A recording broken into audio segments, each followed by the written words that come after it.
안녕하십니까. 지난 시간에 이어서 고용보험법 세 번째 시간 갖도록 하겠습니다. 자, 우리 교재 440페이지 취업 촉진수당부터 보도록 하겠습니다.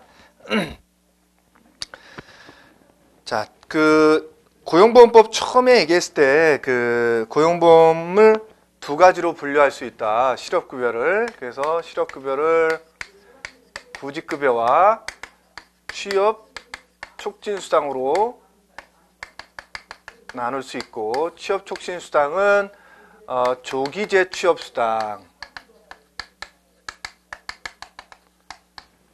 그 다음에 직업능력개발수당,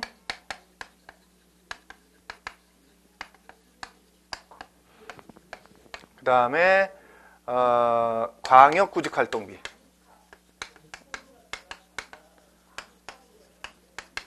네, 조직광주라고 그랬죠. 주, 이주비죠. 자, 이렇게 네 가지로 되어 있는 게 취업 촉진수당이다. 말 그대로 취업을 촉진하기 위해서 주는 수당이다. 이렇게 생각하시면 되겠죠. 자, 그래서 취업 촉진수당의 첫 번째가 조기 재취업수당이다. 그래서 제가 말씀드렸던 것처럼 본인이 받을 수 있는 실업급여 수급기간에 수급기간이 많이 남아있을 때 그것에 대해서 취업하면 나머지 반을 돌려준다 그랬죠. 그게 이제 조기 재취업수당인데 어떠한 요건이 있어야 되냐면 자, 우리 교재에 보면 조기 재취업수당은 수급 자격자가 안정된 직업에 재취직하거나 스스로 영리를 목적으로 하는 사업을 영위하는 경우로서 재취업도 가능하고 사업자 등록을 내서 자영업을 시작해도 괜찮은 거예요. 대통령 기준으로 정하는 기준에 해당하면 지급한다. 대통령령으로 정하는 기준이란 수급 자격자가 대기 기간이 지난 후 재취업한 날의 전날을 기준으로 소정급여 일수를 2분의 1 이상 남기고 재취업한 경우로서 소정급여 일수 2분의 1 이상,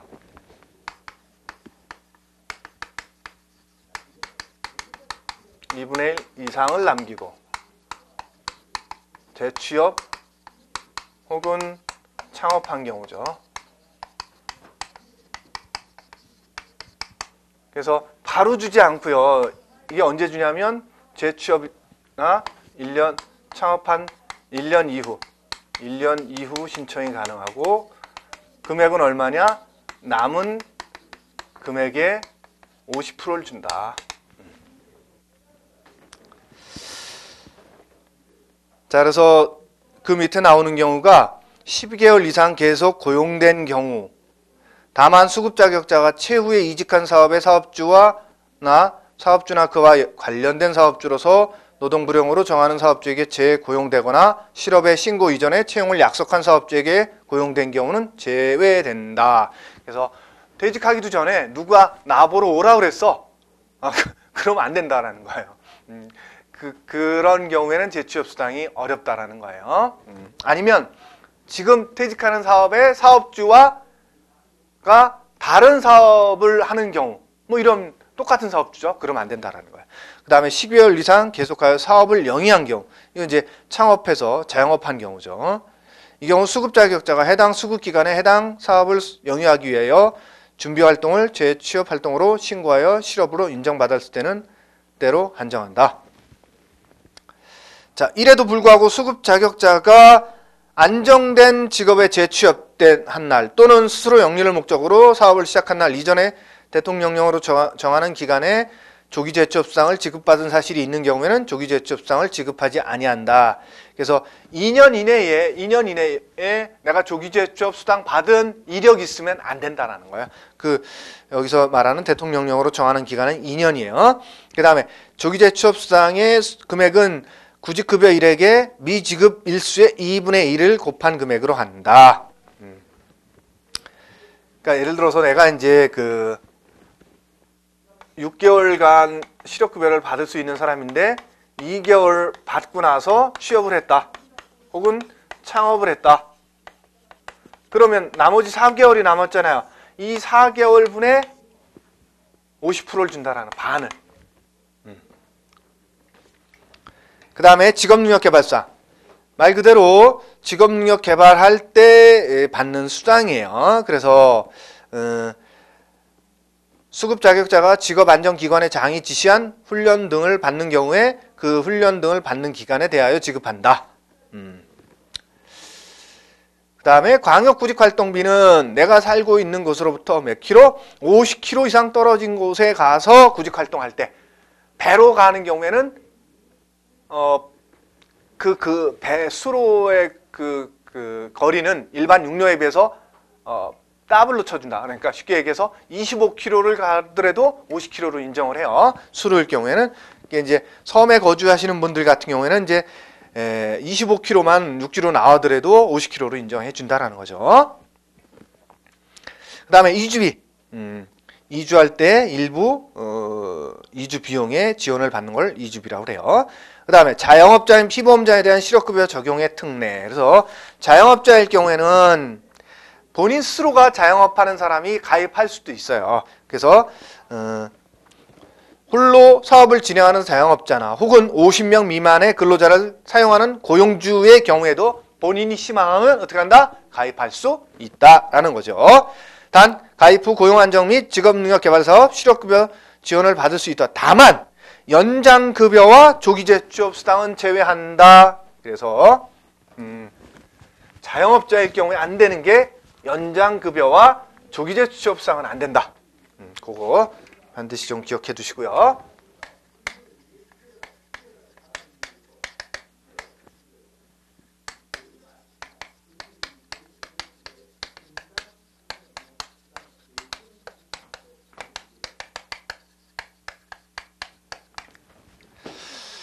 그 다음에 구직급여 수급요건. 일반적으로 이제 근로자일 경우에는 18개월간 180일 이상의 고용보험에 가입되어 있거나 혹은 뭐 열심히 구직 활동을 해야 되거나 뭐 이런 것들이 있었죠. 자, 자영업자일 경우에는 폐업일 이전 24개월간 피보험자로서 통산하여 1년 이상일 것. 그래서 자영업자의 구직급여 수급 요건은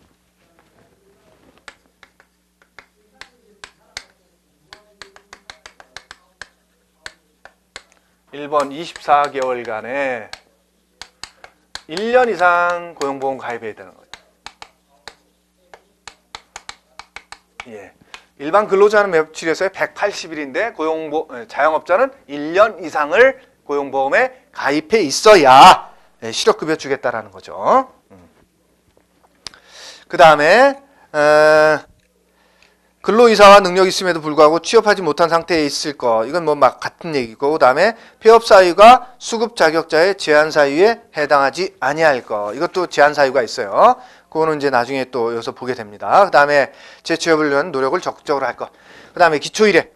기초일액은 자영업자가 고용보험에 들었던 날을 기준으로 그거를 이제 하는데 3년 이상 가입했을 때는 3년간의 피보험 기간을 가지고 가고 3년 미만일 경우에는 그 3년 기간에 가입되었던 그 보험료 가지고 계산한다라는 거죠. 보수액을.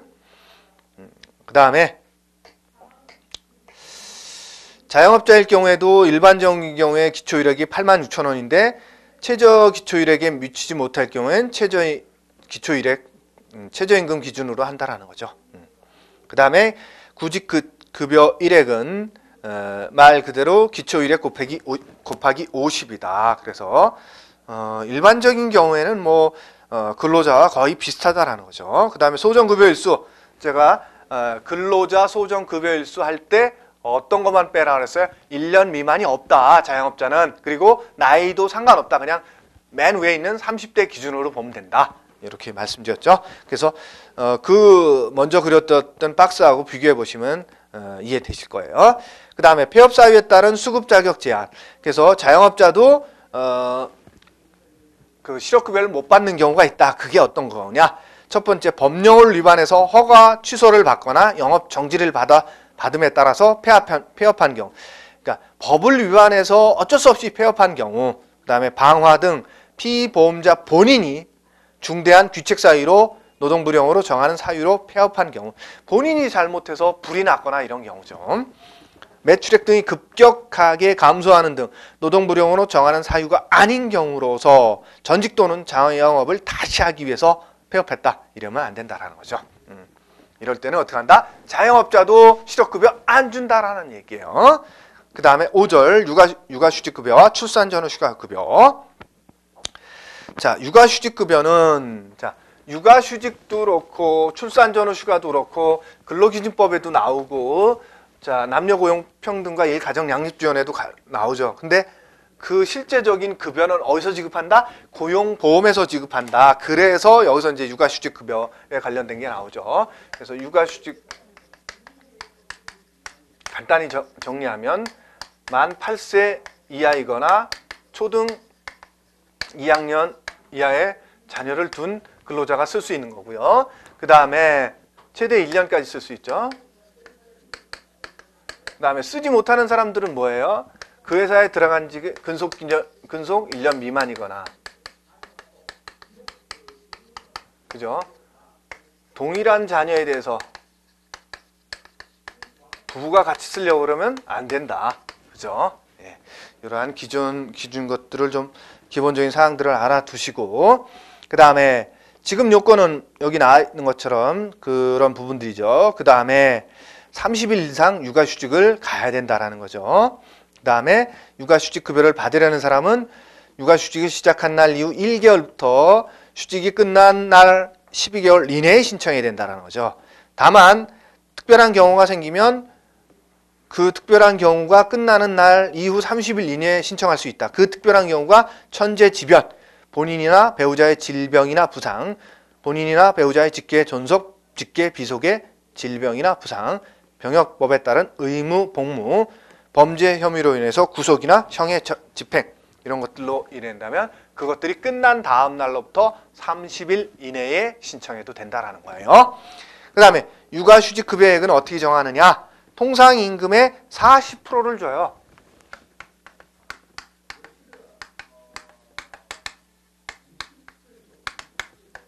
통상임금의 40%를 육아휴직급여로 지급한다.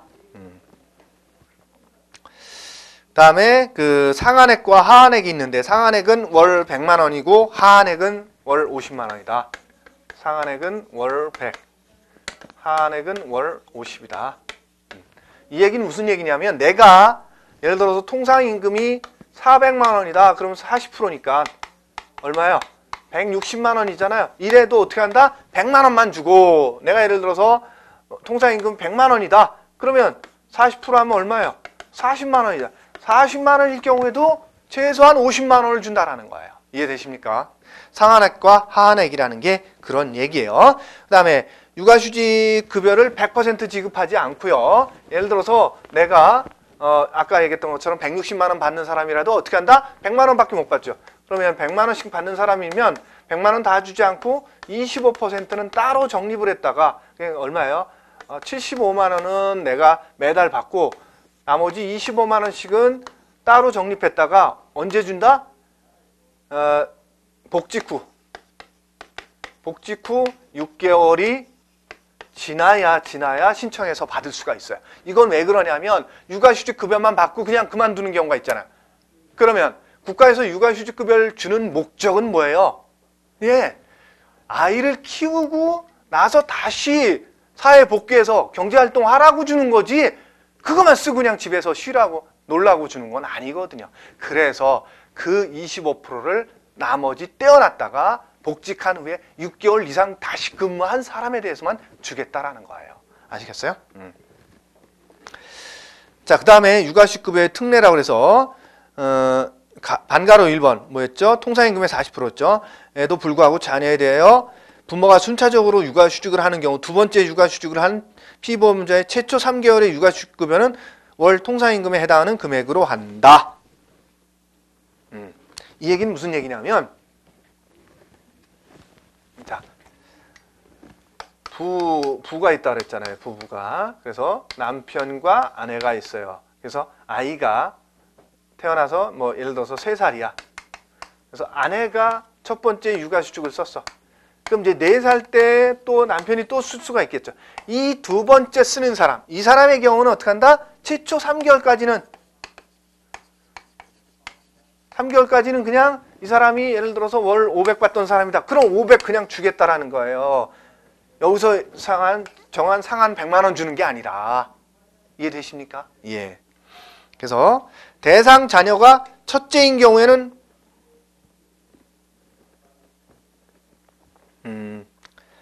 이 경우 월별 상한액은 다음 각호에 따른다. 그래서 대상 자녀가 첫째 자녀인 경우에는 150, 둘째 자녀인 경우는 200까지.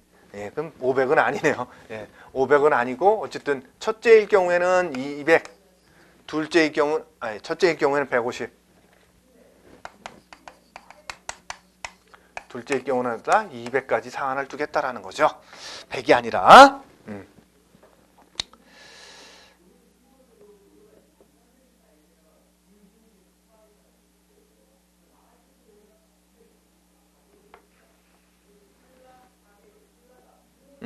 같은 내용이 지금 교재 2번 나왔네요. 이거 반가로 3번과 반가로 5번이 같은 내용이니까 그냥 그러려니 하고 보시면 될 것 같고요. 그 다음에 취업의 신고. 육아휴직을 쓰는 기간 동안에는 다른 곳에 취업하면 안 돼요. 아시죠? 대신 주당 15시간 미만 일하는 곳에는 취업할 수 있어요. 어차피 고용보험 신고가 안 되기 때문에 그런 데서는 가능한데 그렇지 않으면 신고해야 된다라는 거예요. 그게 그 내용입니다. 그래서 주당 15시간 미만인 경우에는 제외할 수 있다라는 거죠. 그렇지 않으면 신고해야 된다라는 거예요. 어차피 그 회사에 다니면서 다른 곳에 취업하면 사실은 안 돼요. 그러면 그 회사에 이직한 걸로 되죠. 그 다음부터는 육아휴직급여가 안 나옵니다. 육아휴직급여는 그 회사에 적을 두고 있는 동안에 나오는 거지 퇴직하면 안 나오는 거예요. 그 다음에 육아휴직급여의 제한. 육아휴직급여 기간 중에 그 사업에서 이직하거나 새로 취업한 경우에는 이직 또는 취업하였을 때부터 육아휴직급여를 지급하지 아니한다. 그 얘기예요. 지금 얘기가. 그 다음에 피보험자가 사업주로부터 육아휴직을 이유로 금품을 받은 경우에는 그 금액만큼 육아휴직급여를 적게 줄 수 있다라는 거. 깎아서. 예를 들어서 회사에서 월 30만 원씩 육아휴직 기간에도 줬다. 그럼 이 사람이 월 100만 원씩의 육아휴직급여를 받을 수 있는 사람이라면 고용보험에서도 70만 원만 주겠다라는 거예요. 30만 원 회사에서 받았기 때문에. 예, 그 얘기예요. 그다음에 거짓이나 부정한 방법으로 육아휴직급여 받으면 제한되거나 아니면 그 육아휴직급여 받은 거 반환해야 될 경우도 발생합니다. 그다음에 육아기 근로시간 단축.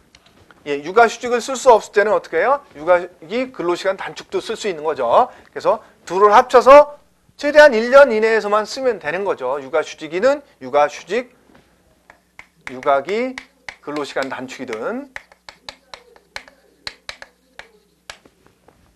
자, 그래서 육아기 근로시간 단축급여는 어떻게 주느냐. 그냥 회사에서 50시간, 예를 들어서 내가 주 40시간 일하던 사람이잖아요. 근데 이제 200을 받았어. 그럼 주 20시간 한다. 그럼 100만 원만 받느냐? 이게 아니라 회사에서는 100을 주지만 고용보험에서 더 주는 게 있다라는 거예요. 그 얘기예요, 지금. 그래서 어쨌든 육아기 근로시간 단축을 30일 이상 받게 되면 준다라는 거예요. 그 다음에 육아기 근로시간 단축을 쓸 수 있는 조건은 뭐예요?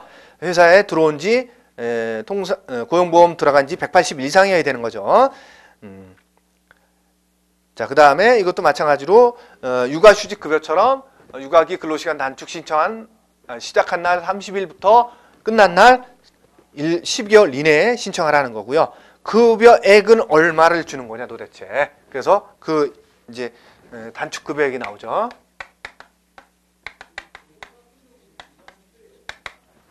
통상임금 60%에 대해서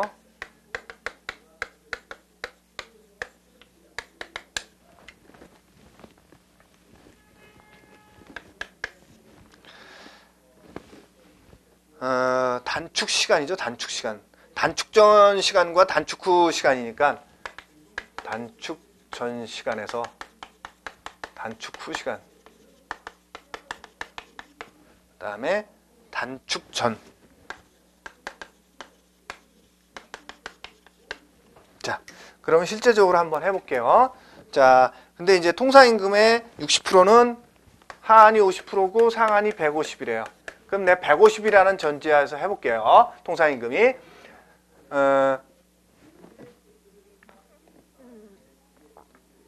그 밑에 나와 있는 게 통상임금 60%라는 게 육아기 근로시간 단축 개시일을 기준으로 근로기준법에 따라 산정한 통상임금이며 그 금액은 상한이 월 150이고 하한이 월 150이다. 어쨌든 통상임금의 60%를 계산한 것조차도 상한이 150이라는 거예요. 내가 예를 들어서 통상임금을 500만 원 받는 사람이다. 그럼 60% 하면 얼마예요?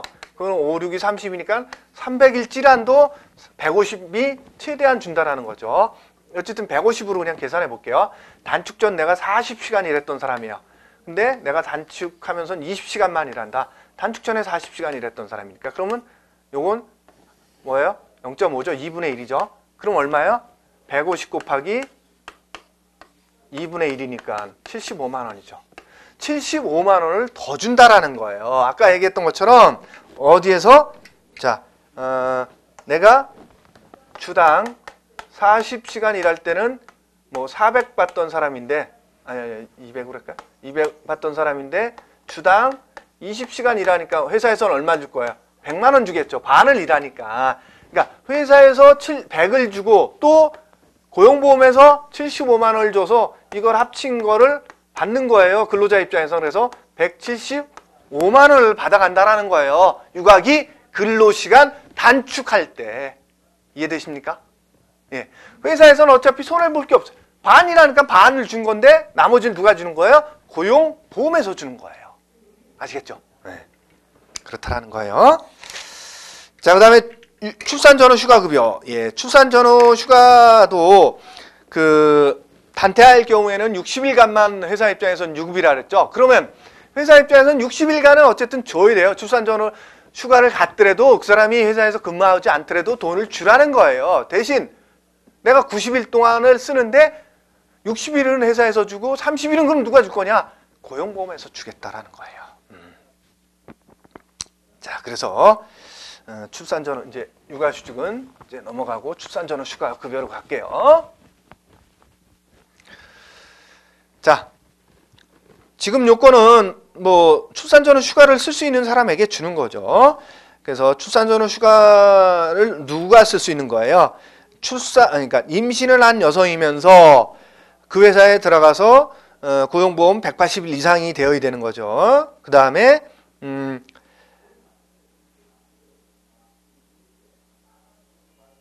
출산 전후 휴가가 끝난 날 이전에 고용보험에 들어가 있던 날이 180일 이상이어야 된다는 거죠. 어쨌든 이건 이제 출산 전후를 쓸 수 있는 요건인 거죠. 지금까지 이제 근로기준법에도 나왔고 남녀고용평등법에도 나온 그런 내용들인 거죠. 그다음에 지급 기간은 단태할 경우에는 회사 입장에서는 60일 유급으로 줘야 되는 거죠. 그다음에 둘 이상의 자녀를 가졌을 때는 75일인 거죠. 그래서 자, 출산 전후 휴가에 대해서는 단태아일 경우, 다태아 혹은 다둥이, 쌍둥이 이상인 거죠. 그래서 휴가 일수는 90일, 이거 120일이죠. 그 다음에 유급 일수는 이거는 60일이고 이건 75일인 거죠. 그러면 나머지 30일 혹은 나머지 얼마죠? 45일. 45일은 누가 준다? 고용보험에서 주는 거죠.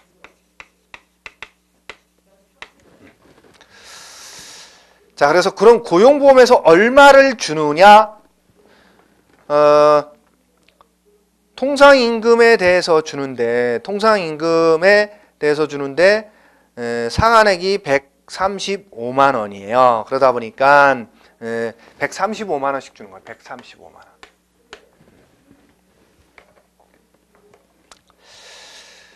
자, 그래서 출산 전후 휴가 기간 또는 유산 사산 휴가 기간 90일에 대해서 통상임금에 상당하는 금액 405만 원. 그러니까 매달로 보면 135만 원입니다. 를 추가하는 경우에는 405만 원. 이거 좀 어렵게 설명을 해놨네요. 어쨌든 통상임금으로 지급한다. 그게 상한액이 135만 원이다. 이렇게 생각하시면 될 것 같아요. 내가 예를 들어서 예를 하나 들어드리는 게 낫겠죠. 내가 100만 원 받는 사람과 150만 원 받는 사람 두 가지로 예를 들어 볼게요. 그러면 회사 입장에서는 첫 달 100만 원, 두 번째 달 100만 원 준다라는 거예요. 그 다음에 세 번째 달은 누가 준다? 고용보험에서 주는 거예요. 이거는 회사에서 주는 거죠. 유급이니까. 150인 사람 150 주는데 나머지 고용보험에서 얼마 준다? 135만 원. 상한이 135만 원이에요. 아시겠죠? 그렇게 준다는 거예요.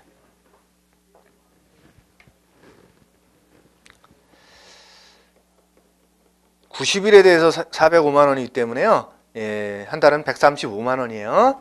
그렇게 이해하시면 되고요. 하한은 최저임금 이상이다라고 생각하시면 돼요. 여기 밑에 나오죠. 하한액 최저임금법에 따라서 최저임금액보다 그 근로자의 시간급 통상임금이 낮은 경우에는 어떻게 한다? 예, 최저임금액을 통상임금으로 한다라는 거죠. 예, 그래서 이게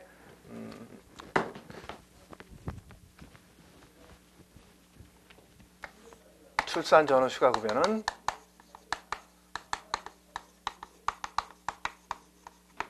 통상임금으로 주는데 상한액은 135만 원이요. 하한액은 어다? 최저임금이다. 자, 이렇게 이해하시면 됩니다. 다음 고용보험기금입니다.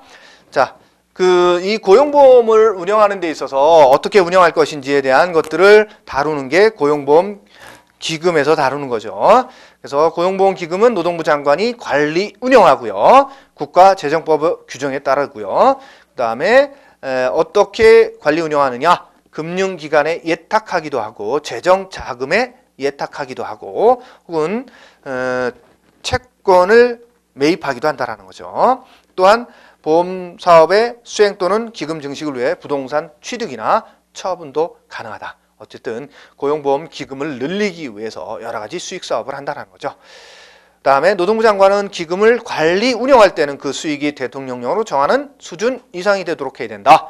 그래서 그 수준이 1년 만기 정기 이자율이나 예상 물가 상승률 등을 고려하여 노동부 장관이 정하는 수익률을 말한다는 거죠.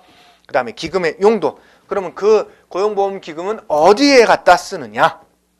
첫 번째, 고용 안정이나 직업 능력 개발 사업에 필요한 그러한 경비를 쓰거나 실업급여를 지급하는 데 쓰거나 육아휴직급여 혹은 출산 전후 휴가급여 지급하는 데 쓰고 그 다음에 보험료 반환이라는 건 더 많이 받은 게 있으면 어떻게 돌려줘야 될 거 아니에요. 그죠? 그런 또 빌려온 돈이 있으면 빌려온 돈을 갚거나 이자에 쓰거나 뭐 이런다라는 거죠. 그 다음에 이거 보험 이제 수거하거나 이럴 때는 이제 고용보험이나 이제 산재보험 같은 경우는 어디서 하냐면 근로복지공단에서 하죠. 그러다 보니까 그 근로복지공단에 또 비용을 줘야 되겠죠. 그래서 고용보험과 보험료 징수법에 따른 업무를 대행하거나 위탁받은 자에 대한 출연금 해서 근로복지공단에서 하니까 거기에 또 돈을 줘야 되겠죠. 그 다음에 보험사업의 관리 운영에 드는 경비라든가 기금 관리 운영에 드는 경비라든가 그 다음에 보험사무 대행기관에 대한 교부금이라든가 이런 데 쓰여진다. 그 다음에 기금운용계획은 고용보험위원회 및 국무회의 심의를 거쳐서 대통령 승인받아서 시행하고요. 그 다음에 노동부 장관은 매년 기금의 운영 결과에 대하여 고용보험위원회 심의를 거쳐서 공표, 일반 국민들도 알 수 있도록 알려주라는 거죠. 그 다음에 기금의 적립. 어떤 식으로 적립해야 되느냐? 그래서 고용 안정과 직업 능력 개발 사업에 있어서는 해당 연도 지출액의 1배에서 1.5배 정도를 기금을 적립하면 되고 실업급여에 대해서는 실업자가 갑자기 많이 발생할 수 있기 때문에 훨씬 더 많이 적립해야 되는 거죠. 그래서 해당 연도 지출액의 1.5배에서 2배 정도까지를 실업급여 계정으로 정립해라. 고용안정과 직업능력개발은 없으면 그냥 안 나가면 되는데 실업급여는 어떻게 해요? 실업자가 생겨서 타러 왔는데 안 줄 수 없잖아요. 그러기 위해서 훨씬 더 많이 정립하라는 거예요. 아시겠죠? 그래서 그 출연 금액 그 배수가 다르죠. 그 다음에 심사 및 재심사 청구는 뭐냐면 내가 실업급여나 다른 것들을 받으러 갔는데 당신은 실업급여 받을 수 없는 사람이에요 라고 고용센터에서 얘기했다. 그럼 나는 받을 수 있다고 생각했는데 왜 너 안 줘? 라고 했을 때 그거를 그 심사를 다툴 수 있는 사람이 고용보험 심사관이고 그 심사관도 못 받아 했을 때 그러면 난 재심 청구할래 더 위에다가 하는 게 고용보험 심사위원회예요. 그래서 첫 번째 심사는 내가 고용보험과 관련돼서 뭔가 청구했는데 그것을 못 받는다고 했을 때 그러면 그것을 받을 수 있는지 못 받는지 너 말고 다른 사람이 한번 심사해줘 라고 청구하는 게 심사야. 그거를 처음에 심사하는 게 고용보험 심사관이다. 두 번째, 고용보험 심사관도 너 못 주는 사람인데 라고 했는데 나는 그래도 받을 수 있다고 생각해서 다시 한번 또 청구할 수 있는 게 재심사. 그 재심사는 누가 한다? 고용보험 심사위원회에서 한다라는 거죠. 어쨌든 그 내가 이제 그냥 청구인으로 볼까요? 청구인이 고용센터에 예를 들어서 실업급여 신청을 했어요. 근데 고용센터 입장에서는 너 실업급여 못 받는 사람이야 라고 했다라는 거죠. 그러다 보니까 청구인은 그럼 너 말고 다른 사람이 좀 제대로 할 수 있는데 그래서 이게 고용보험 심사관이에요.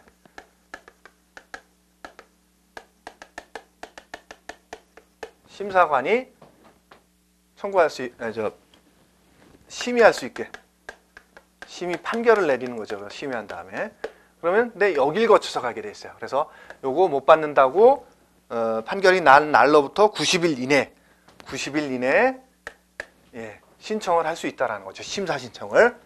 첫 번째 이게 가는 게 심사다, 심사. 근데 여기서도 안 된다고 그래요. 그래서 두 번째로 또 다른 곳에 요청하는 게 고용보험 심사위원회.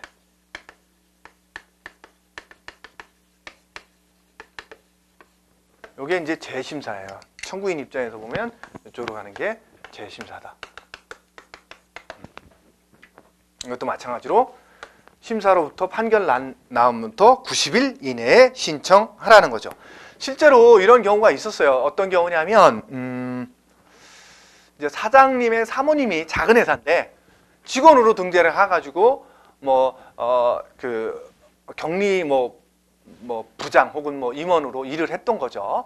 근데 보니까 그 회사 임원으로 등재돼 있고 그 이사로도 등재돼 있고 그러다 보니까 회사 이제 고용센터 입장에서는 당신은 근로자가 아니라 사용자다 해서 안 된다 이런 식이었던 거죠.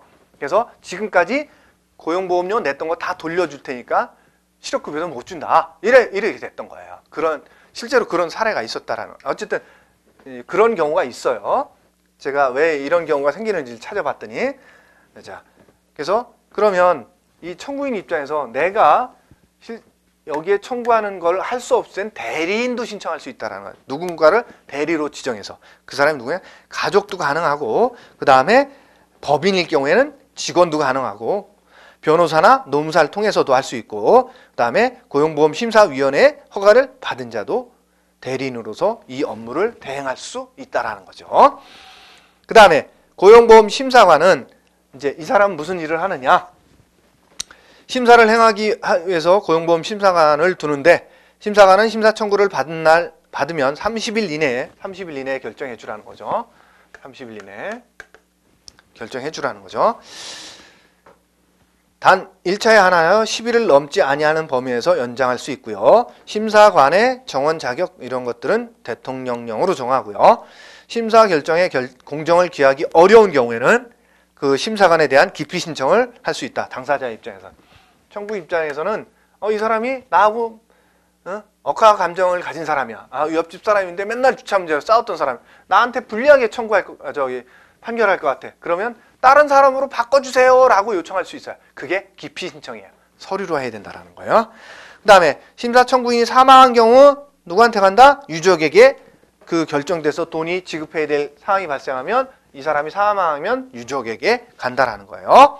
그 다음에 심사청구는 원처분 등을 한 직업안정기관을 거쳐 심사관, 여기를 거쳐서 이리 오라는 거죠. 직업안정기관은 심사청구를 받은 날로부터 5일 이내에 의견을 첨부해요. 여기 얘 입장에서는 이거 받은 날로부터 5일 이내에 이쪽으로 보내라는 거죠. 본인들의 의견을 첨부해서. 심사의 청구는 대통령령 정하는 바에 따라 문서로 해야 되고요.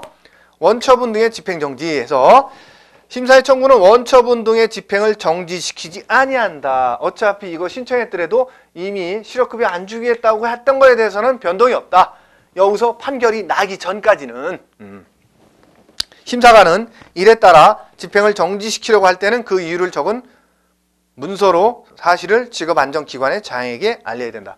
이거 정지시키려면 문서로 그거 잠시 정지시키고 있어 라고 보내줘야 된다는 거죠. 그 다음에 심사관은 집행을 정지시킨 경우에는 지체 없이 심사 청구인에게 정지시켰으면 이 사람에게도 알려주라는 거죠. 그 다음에 결정 및 효력. 심사관은 심사의 청구에 대한 심리를 마쳤을 때 원처분 등의 전부 또는 일부에 취소하거나 심사 청구인의 전부 또는 일부를 기각한다. 얘가 청구한 게 맞다면 승소하는 거죠. 저기 입장에서는 승소하면 얘한테 너 그거 바꿔서 줘 라고 하겠지만 이건 아니다 하면 기각될 수도 있겠죠.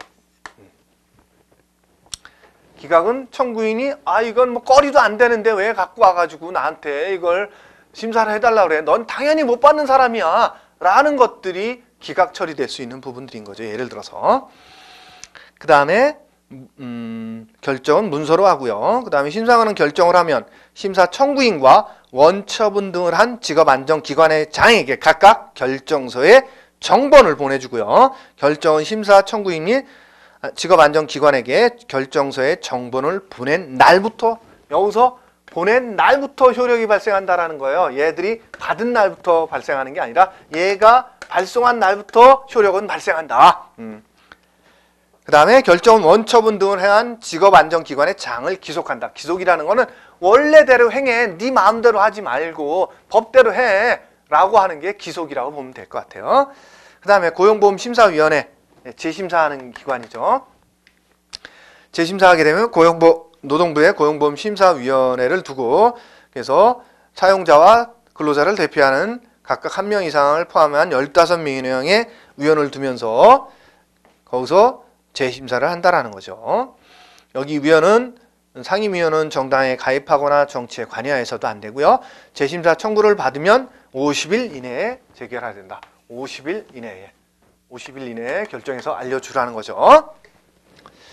그 다음에 사목을 둘 수 있고 관련 내용들은 대통령령으로 정한다.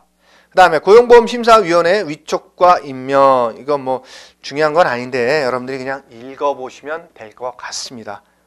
어렵게 나오면 이것도 나올 수 있는데 그렇게까지 나올 것 같지는 않아요. 어쨌든 고용보험위원회의 위원으로 될 수 있는 사람들이 어떤 사람들이 고용보험심사위원회에 들어올 수 있느냐라는 거예요. 그 사람들에 대한 내용들이에요. 아시겠죠? 자, 이렇게 해서 참 고용보험료 보험료 관련된 부분이 하나 더 있네요. 자, 보험료는 여러분들 실제적으로 이거 갖고 시험 문제가 나오지는 않는데 어쨌든 고용보험료는 어떻게 구성되어 있느냐 하면 고용보험료는 고용 안정 부분과 직업 능력 개발 부분, 그 다음에 실업급여 이렇게 구성이 되어 있어요. 항목은. 그러면 회사와 근로자가 내는 게 회사는 이걸 다 내요. 세 가지 항목을. 근데 근로자는 요것만 내면 된다. 예, 그런 내용이고요. 그 다음에 그러면 출산 전후 휴가급여와 육아휴직급여는 어디서 주나요? 여기서 줍니다. 여기서. 이 항목에서 줘. 그래서 출산 전후 휴가라든가 육아휴직급여는 여기서 지급한다라는 거. 그렇게 하시면 될 것 같고 그 다음에 그 보험료율은 매년 바뀌는 거니까 그렇게 하시면 될 것 같습니다. 그래서 근로자 부담금이 실업급여 부분에만 있는 거고요. 사업주부라면 실업급여도 있고 직업력 개발 부분도 있고 그다음에 고용안정사업 부분도 있다라는 거예요. 그 내용이. 그다음에 두루누루 사회보험이라는 건 뭐냐면 그 아주 작은 사업장이나 아주 적은 임금을 받는 근로자에 대해서는 국민연금과 건강보험료 일부를 국가에서 지원해 주겠다라는 거예요. 그게 두루누루 사회보험입니다. 그래서 사업자 규모로 보면 근로자 10명 미만인 사업장이거나 근로자 기준으로 보면 월 평균 보수가 140만 원 미만인 근로자에 대해서는 얼마를 준다? 기존 근로자는 보험료의 40%를, 신규 가입자는 보험료의 60%를 지원해 준다라는 거예요. 그게 두루누루 사회보험입니다. 아시겠죠? 자, 이 시간에는 여기까지 하고 마치는데 일단 고용보험법은 다 마친 거죠. 다음 시간에 8장 근로자 직업능력 개발법 들어가도록 하겠습니다. 고용보험법이 굉장히 범위도 많고 또 내용도 많은데 또 여러분들이 실제적으로 사용해야 되는 것도 많고 또 나중에 직업상담사로서 직업상담원으로서 살려면 이 고용보험법을 모르면 안 돼요. 그리고 또 주로 이제 노동부에서 고용센터에서 근무하는 그 기간제 직업상담원 뽑을 때 어떤 시험을 보냐면 고용보험법을 봐요. 법을. 그러니까 법도 보고 시행규칙도 보고 시행령도 봐요. 그렇기 때문에 이 고용보험법은 굉장히 중요한 겁니다. 그러니까 직업상담과 관련된 일반적인 것도 보지만 고용보험법이라는 노동관계 법규가 아니라 고용보험법이라는 이 법령 자체를 갖고 시험을 봐요. 그렇기 때문에 이 고용보험법은 여러분들이 잘 알고 계셔야 나중에 노동부에서 직업상담사 모집한다. 그러면 시험을 뽑거든요. 그렇죠? 그럴 때를 대비해서 조금 유념해서 공부해 주셨으면 좋겠습니다. 예, 수고 많으셨습니다.